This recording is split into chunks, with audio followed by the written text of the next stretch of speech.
Week 12, fantasy football trade targets. We have 5 must-buy trade targets for you guys, plus a couple of reissues from previous weeks. Danny, let's get right into this thing because a lot of people, I would imagine, have their trade deadlines this week, next week. I would imagine you are looking ahead to the fantasy playoffs at this point in time. Those of you guys that are making trades are probably trying to cement your team as a top team in your league. Yeah, 100%. This is the time of year where we make championship winning level moves. This is the time of year when you're a, top 5, top 6 seed in your league, when you're a potential 9, 10 seed, 8 seed, maybe trying to make that push. These are the guys that we think going forward are going to be the biggest advantages. And I'll just start off at the top because I think Jamar Chase has clearly shown this year he has been a top end advantage when he's been in your lineup. But the elephant in the room, of course, he will be suspended this week after spitting on Jalen Ramsey. He will be confirmed missing 1 game.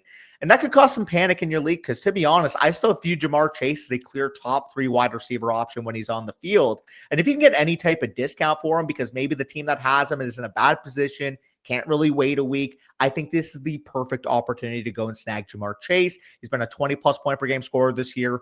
Ever since Joe Flacco took over, he was legitimately a 20-plus point or 23-plus point per game scorer. And weeks 13 to 17, again, you're not going to get him week 12 against the Patriots, but weeks 13 to 17, you have a stretch of, great matchups, great game environments. Baltimore 2 times in that stretch, divisional affair there, Miami, Arizona. And on top of that, we're potentially getting Joe Burrow back for the stretch run. I don't really have to convince you just how good Jamar Chase is. It's more so of the fact that he's available right now. And can you use a Rashid Rice plus a little piece? Can you use a Amon-Ra St. Brown plus a little piece? Heck, can you even just full-fledged capitalize on the panic and do maybe one of those deals straight up? Maybe you can use a guy like George Pickens right now to tier up with. I think Jamar Chase, as soon as he is back on the field, has arguably the wide receiver 1 projection rest away. Yeah, I mean, it goes without saying that you're only making this move if you can afford to lose this week. Like, you have 7 or 8 wins already. If you lose, it's not a big deal because it won't affect your chances of securing a bye or keeping your playoff position or whatever the case is. So, yeah, I mean, like, for example, in the Flock League, Avery has Jamar Chase and Avery needs to win. So he has already said, like, hey, if somebody gives me a competitive offer for Jamar Chase, I need to win this week. Like, hopefully in your league, you can go and buy Jamar Chase because that's the position the Jamar Chase manager is in. And I'm just going to say it like this. Sal has been tempting everyone with potentially moving Jonathan Taylor. If you are going to move Jonathan Taylor and you're Sal, and you can get Jamar Chase plus another starter like a Javonte Williams right now and capitalize on can you get Amari Hampton back from Avery because Amari Hampton is not available this week?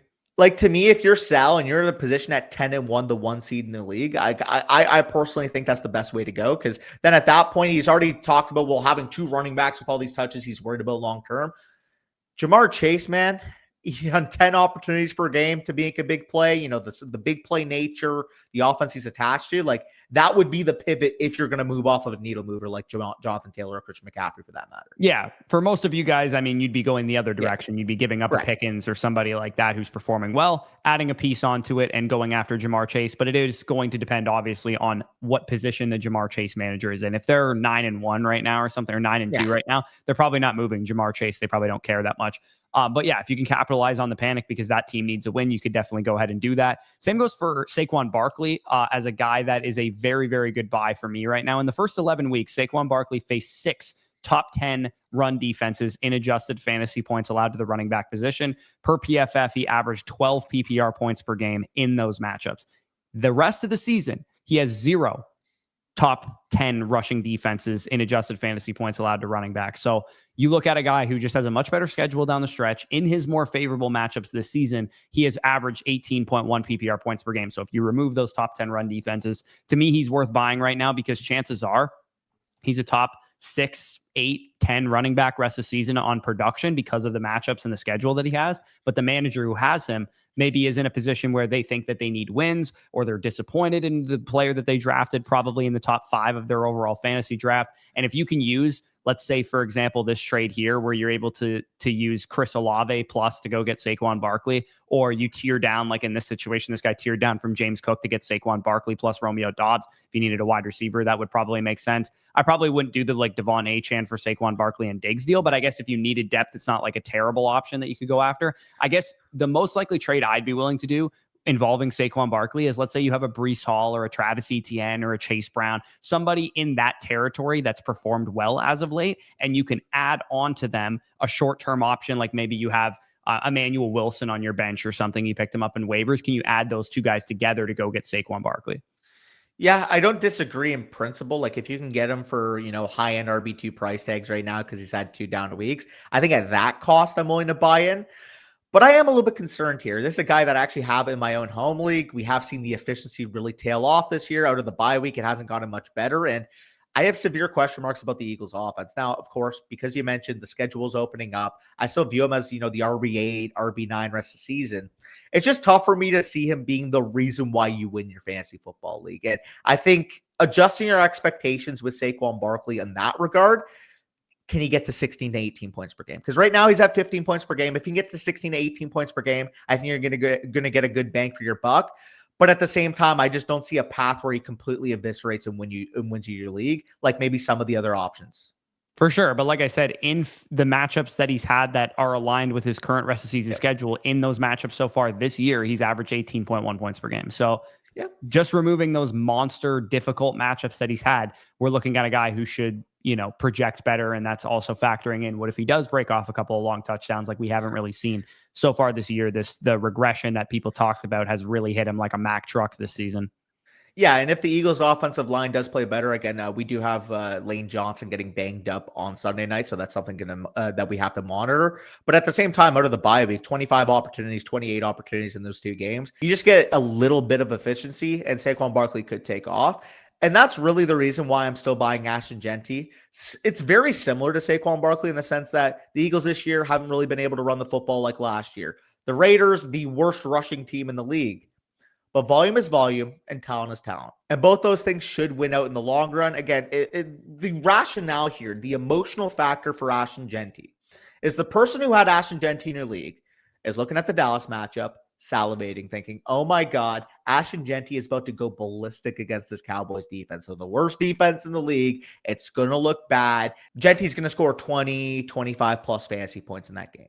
So him having a bad game with all those expectations leading up to it, give you a buy window, because to me, he's still a top 12 running back rest of the season, and he has actually seen his workload being expanded. Sure, he only got 6 carries in that Dallas game, but at the same time, last 3 games, 5+ targets, and he's averaged 18.7 opportunities per game in his last 3 games. On top of that, he's running a season high in terms of route share, 60+% of the routes in each game. And really what I'm looking at it, he's going to figure into a 20 to 22 opportunity per game workload. Again, the Cowboys game, but don't really take much of it. 6 carries. He's not going to be at about that range. He's probably going to be at more so the 13 to 17 range through most weeks. If he's giving you that type of carry workload and he's now contributing 5 to 8 targets a game, he's going to be an RB1. Yeah, no, I have Saquon Barkley as my RB7 rest of the season. I have Ashton Jeanty as my RB10. So both of these guys are valued as back-end RB1s for me. And I do think, given how they've performed, given some like the narrative stuff, like you said, it was a primetime game. Cowboys matchup was supposed to be a smash. He disappointed. Also kind of like a squeaky wheel gets the grease. I think because he only had 6 carries last week, he'll probably have 20 this week or something like that. I do think that adjustment is probably coming for the Raiders offense. I still don't really buy into the offensive line, the quarterback. Like, it's just not a great situation. But if he can get the volume and the targets, he's too good not to be a back-end RB1 with that kind of volume. Yeah, that's basically how I view it. I'm not expecting him to have, Jahmyr Gibbs level efficiency down the stretch, but you give a talent like this 20 touches, kind of similar to what you were saying about Saquon Barkley. You just expect him to kind of figure it out. I just think with Jeanty too, like the receiving thing is a big deal because he wasn't getting used as a receiver nearly as much earlier in the season. We've really started to see them expand him. Obviously, you trade a guy like Jacoby Myers at the deadline. Brock Bowers is going to be your de facto 1. But not having a legitimate wide receiver that can command 8+ targets, 9+ targets each and every game like Myers is kind of doing really has opened up Jeanty out of the backfield. Yeah, no, exactly. That makes perfect sense to me. A guy that I have talked about in recent weeks that I also think is a really good trade target right now is Emeka Egbuka. Since the Mike Evans Week 7 injury versus Detroit, Emeka Egbuka's averaged 12.2 PPR points per game, and he's had just 1 week where he's been a significant contributor to your fantasy lineup, scoring as a top 24 wide receiver. Part of it was the hamstring injury, goes into the bye, gets a little bit healthier. But here's the big part, because I saw this full-fledged in person last week in Buffalo. The defenses are playing him completely different. He's talked about it in press conferences as well, that he's being played completely differently now than he was being played weeks 1 to 5 when he was obviously going off. not only is he aligning 90% of the time, basically at X receiver, where Mike Evans was typically playing, he was being shadowed by Christian Benford last week, plus over the top safety help. And even like shading cloud linebackers inside. Like he was basically getting like the Lamb single treatment. covered by their best corner and also like almost triple shaded by other players on the defense. This will change starting this week if Chris Godwin is back. Chris Godwin can play X. Chris Godwin is a bigger threat to help an offense that right now, the Tampa Bay Buccaneers offense is averaging 18 points per game since Mike Evans' injury. 27.5 points per game is what they were averaging when Mike Evans was healthy. And Mike Evans will probably return at some point, maybe during the fantasy playoffs, if I had to guess. And Bucky Irving is also going to return at some point, either this week or next week, if I had to guess. Matt Harmon's in-season reception perception data is also so promising for this dude. 81.4% success rate against zone. That's exactly what Ladd McConkey put up as a rookie last year, which was a 78th percentile mark.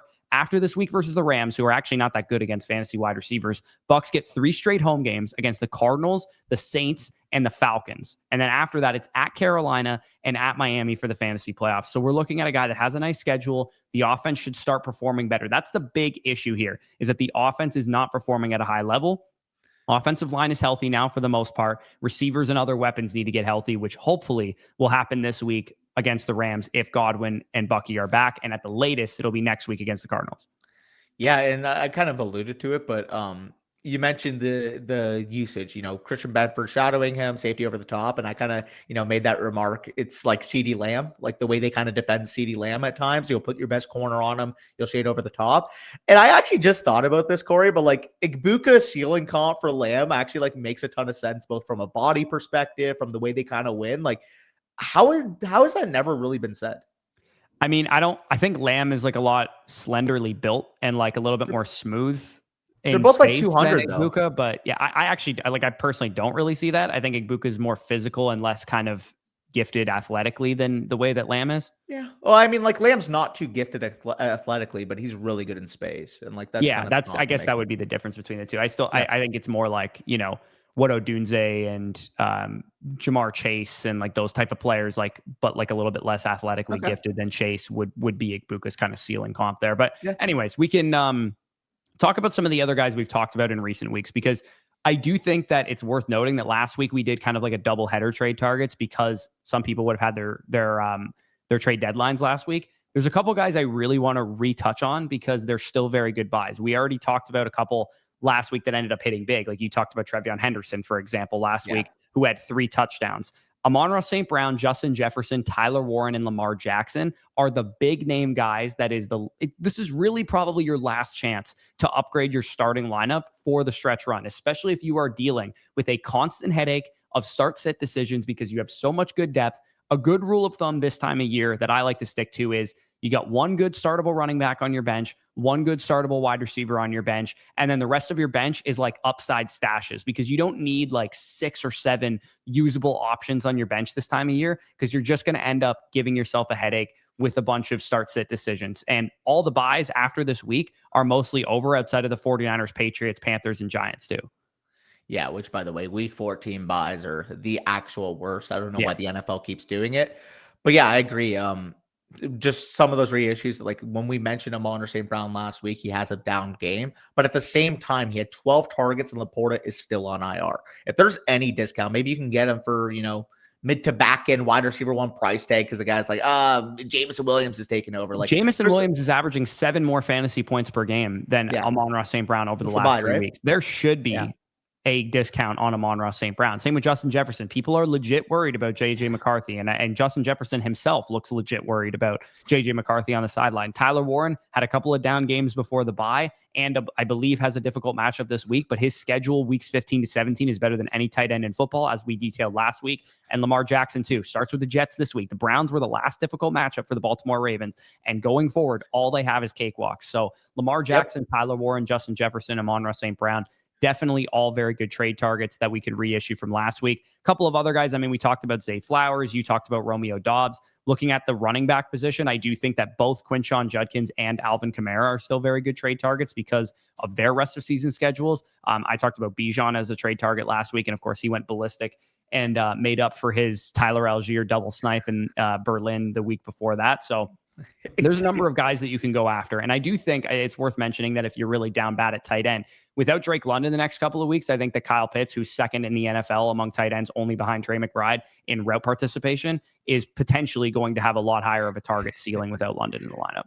The only downside would be Kirk Cousins. Sorry. You have a name with Kirk in it. I'll mix you up at some point. But yeah, Kirk Cousins, you're more optimistic than I am about him. I think I'm not saying that Kirk Cousins is going to be great. I just think he's functional enough to get the ball to Kyle Pitts. Yeah, and we could see Darnell Mooney also been banged up basically all year. Even when he's been on the field, I mean, Darnell Mooney just simply doesn't look like the player he did last year. So there is meat left on the bone there. Like, what if he could be a 7 to 10 target per game type of tight end? And hoping that's not the case because you play me this week. Yeah, and unfortunately, the Falcons are kind of floating away as a franchise right now. But I do think that Pitts is a decent shout. A couple of sells that we can talk about really quick here. Any short-term assets that you don't need because you're a playoff team, you should definitely be looking to use as sweeteners in tier up. So, for example, I gave the example of like taking Travis Etienne or Breece Hall or Chase Brown and trying to up tier to like a Saquon Barkley or an Ashton Jeanty. Top 15 running back in 3 straight weeks, but we actually did see a little bit of a changing of the guard. We saw Baishal Tune actually outtouch him in this game. Baishal Tune actually got 6 of the first 9 carries for the Jaguars. But it's more often than not that your league mate doesn't know that. Your league mate's going to see the fantasy points. Your league mate's going to see, oh my God, Etienne's just been so consistent this year. And like you said, if you can tier up using him, if you can add, any of those short-term type of pieces, if you can take a legitimate top 24 running back, top 24 wide receiver, use them plus Travis Etienne to try to get an RB1 or a wide receiver 1, that'd be very good. Yeah. And like some of the deals you guys can see on the screen for Etienne, like someone sold Etienne for Judkins and T. Higgins, Etienne plus Egbuka for Jahmyr Gibbs, Etienne straight for Olave. If it's just a flex decision, I'd rather have Olave going forward. Etienne and a similarly tiered running back. Free JMO. And RJ Harvey plus Jameson Williams makes a lot of sense there. Judkins and Higgins is insane, by the way. Well, yeah, and I think Etienne versus Judkins is a probable conversation. If you're like, they're in the same tier, I'd maybe prefer Etienne. That's fine, but if you're getting a plus like T. Higgins or even a plus like a tier down from T. Higgins, I would still be willing to do that. T. Higgins, like the fringe top 15-ish type of wide receiver rest of the season who gets a game this week without Jamar Chase on the field is just a throw-in on this. Yeah, I mean, even if that was like DK Metcalf, I'd still be willing to do it. No, I agree. Any type of plus, because like you said, Judkins, I do prefer over Etienne, but even if you preferred Etienne, they're the same tier. Any type of plus is nice value. In terms of the sell, again, other short-term guys, Michael Wilson, we know the appendicitis with Marvin Harrison Jr. We know he has a big game last week. If you can sell off of that big game, like you said, he could be the second piece in a 2-for-1 or the third piece in a 3-for-2 type of deal. You have to look towards it. Juwan Jennings, more target competition in San Francisco. I don't mind him. I still think, he projects as a top 36 to 40-ish type of wide receiver rest of the season. But at the same time, Pearsall, he's going to have more work moving forward. George Kittle, he's been absolutely dominant. And Christian McCaffrey, we know how many targets he commands out of the backfield. San Francisco is one of the few situations where I actually look and say, oh, shit, like, is there enough pie here? Yeah, no, I think if IU comes back over the next couple of weeks, we could be looking at that even getting smaller. The other kind of like major sell that I want to talk about is Jameson Williams, whose utilization score per fantasy life over the last 3 weeks is lower than amon-ra St. Brown's in terms of like the targets and the red zone usage and whatnot, but he's averaging 7 more fantasy points per game, which is obviously just not going to continue. Like, I think Jameson Williams is better than he was going forward. But he is not better than amon-ra St. Brown going forward. Like, he's not more valuable than St. Brown is. So if you can use Jameson Williams to go up and get to an elite asset, I think he's the perfect guy to use right now because everyone wanted Jameson Williams to be elite, and now he's kind of finally being that elite guy. So you can use him plus, Michael Wilson to go up and get Justin Jefferson or something. Like, there's going to be leagues out there where people just look at the recent production and go, oh my God, Jameson Williams is breaking out right now. I need to ride the wave. It's like, send him over plus another, usable RB2 or usable wide receiver 2 and go get yourself an elite asset. BIBB? I don't know what that means. Better in best ball? Yeah, better in best ball. I mean, he's obviously a little bit more volatile normally, but I do think he'll be pretty good rest of the season. Like, the Lions have one of the easiest schedule of any wide receivers, but like, to get his teammate, how much more does it really cost you right now? like what to go from Jameson Williams to St. Brown, like all you might have to give up is a Travis Etienne type, or is a Breece Hall type, or is somebody like you could probably get all the way up to amon-ra given the production that J-Mo's had the last couple of games. What's the most you'd be willing to attach to Jameson Williams to get amon-ra hypothetically? Like, it's going to be higher for both of us in the market, but I am curious. Like, are we looking? If it's a running back, I would say probably Rico Dowdle. I'd be willing to give up. Would you do Devontae Adams plus Jameson Williams for amon-ra? I probably wouldn't do that. I'd probably say the tier below is more likely what I'd be willing to do, like Lad McConkey, T. Higgins, Rome Odunze, Jalen Waddle, Devontae Smith types. Yeah, reasonable. Just a theoretical for those of you guys out there. Like, we are always pro tier up when you can. And yeah, like maybe not Devontae Adams, like Corey said, but if it's like Waddle or Higgins, obviously Higgins would be a great one, because if this team is needing wins right now and you can say, hey, Jameson Williams, look at his production. He's got Dallas in a couple of weeks. It's going to be great for him. Look at T. Higgins, for example. Yeah, no Jamar this week. No Jamar Chase this week. And while it is a tough matchup, obviously the Patriots are no slouch. At the same time, like, the Bengals need to keep winning. Otherwise, why even bring back Joe Burrow? And T. Higgins might have like 10 to 12 targets in this game. Yeah, and the Patriots are pass funnel. They're top 5 defense and adjusted fantasy points allowed to wide receivers, even if Christian Gonzalez will probably be on. We saw what London did to him out there. We saw what London did to him too. So it's not like you can't just win your matchup. Yeah, no, for sure. So, yeah, those are the buys and sells for this week. Let us know down below if any of you guys don't like. I would assume most of your trade most of your trade deadlines are after this week or after Thanksgiving. Just let us know if you guys still need trade targets for next week. Let us know down below who are your trades that you're pondering. We'll try and answer as many as we can. Of course, if you want to ask a trade question on the site, you can go ahead and head to the link in the pinned comment, flockfantasy.com. Use the promo code FSE to sign up, and you will get a 7-day free trial and 30% off there. And if you do sign up annually, you also get a free live team review that we can break down your redraft team or your dynasty team and give you some more personalized advice there. So if that interests you, definitely check that out. Link down below for that. Like, comment, subscribe if you guys enjoyed this video. But with that being said, peace out. We'll talk to you soon.